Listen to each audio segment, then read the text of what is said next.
June 2009, a squadron from SEAL Team 6 deployed to Afghanistan to hunt down high-value Taliban targets. They were hunting a group of bomb makers, which was typically a pretty straightforward mission, but word had spread that Navy SEALs were active in the area, and the bomb makers knew the SEALs preferred to hunt at night, which made them terrified of the dark. And so the bomb makers came up with a surprisingly intelligent plan. They started exclusively working in the light of day. They would build their little bombs in a few houses in Afghanistan and then quickly drive across the border into Pakistan before nightfall, allowing them to sleep safely outside of their enemy's reach, but only if they could survive the drive to Pakistan.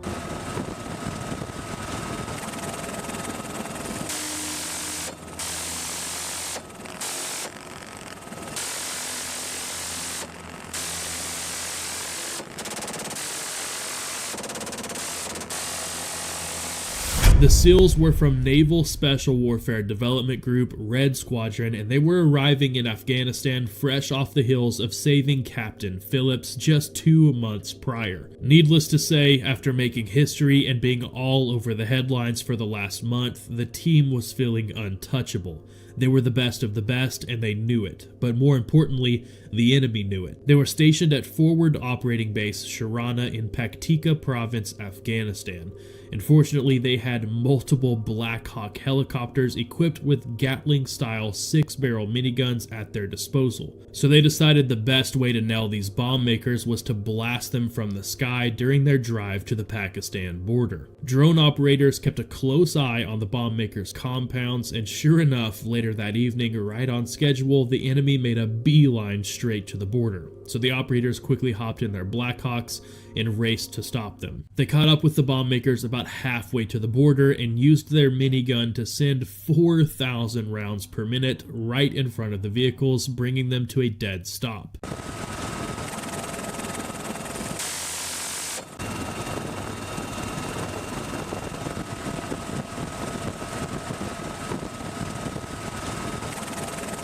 The SEALs could have easily ripped their cars in half with a minigun, and they certainly would have if they hadn't stopped, but they wanted to give these guys a chance to surrender because taking them alive is almost always more valuable than just killing them. But unfortunately, they didn't surrender. Instead, they ditched their vehicles and took off on foot. One of them ran straight into some nearby tall grass to hide alone, and the SEALs decided that that was their guy for the night. So they landed the chopper and walked into the grass. This was a dangerous move because the enemy could stand up and start shooting at any moment, and they didn't know exactly where he was in the field, but they were counting on having a faster reaction time than the enemy. As they slowly and quietly crept through the tall grass, a massive explosion suddenly went off farther into the field, and they could see the bomb maker's arms go flying through the air in two totally different directions.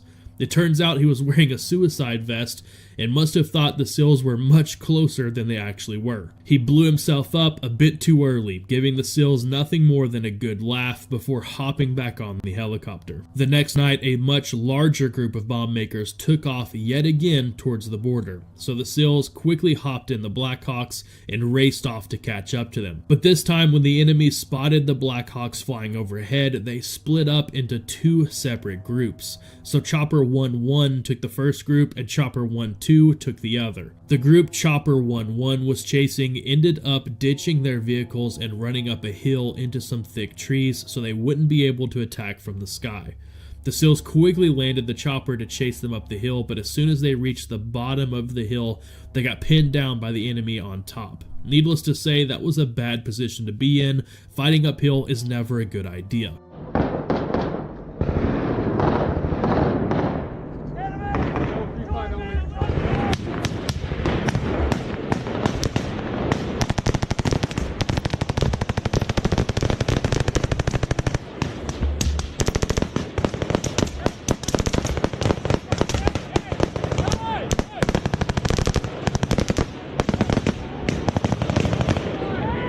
Naval Special Warfare Operator Robert O'Neill grabbed one other SEAL and the team's EOD technician and flanked around the back of the hill to take the enemy by surprise.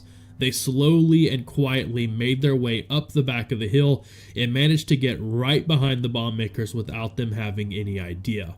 Using their suppressed rifles, the operators dumped the enemy fighters with just a few quick shots to the back of their heads, splitting them right down the middle. The team's EOD technician then carefully checked the bodies for suicide vests, and thankfully they were all clean. As they were wrapping things up on top of the hill, they heard a call for FWIA come over the radio from the team on Chopper 1-2, which means friendly wounded in action.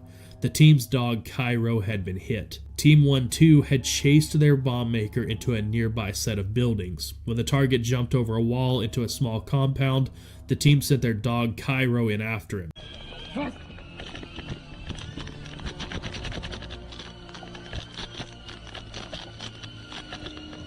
Cairo quickly jumped over the wall, but the bomb maker managed to climb into a tree before the dog could get to him. With the dog barking at the base of the tree, the terrorist coward shot several rounds from his AK into Cairo's abdomen. Despite his near-fatal wound, Cairo managed to drag himself around the wall and back to the team.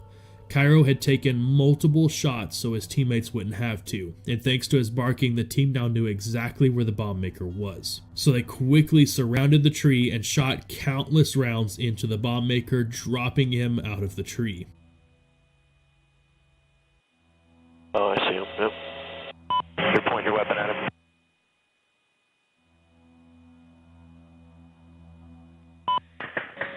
Shots fired. Shot him out of the tree. Oh, that's too bad. With the area now completely clear, the team's medics got to work on Cairo just like they would any other human teammate. They quickly shaved his fur down and put a chest seal on to control the bleeding. They then called for a medevac, which quickly transported Cairo and the team to Bagram before eventually loading Cairo onto a plane to Germany for further treatment. Despite the team's best efforts, it wasn't looking good for Cairo, so the team didn't hold much hope. But to everyone's surprise, just 3 days later, they got word that Cairo had survived. But not only did he survive, he was going to make a full recovery and return to the team very soon. Little did they know, Cairo would soon make history when he charged into bin Laden's compound alongside his SEAL brothers during Operation Neptune Spear in 2011.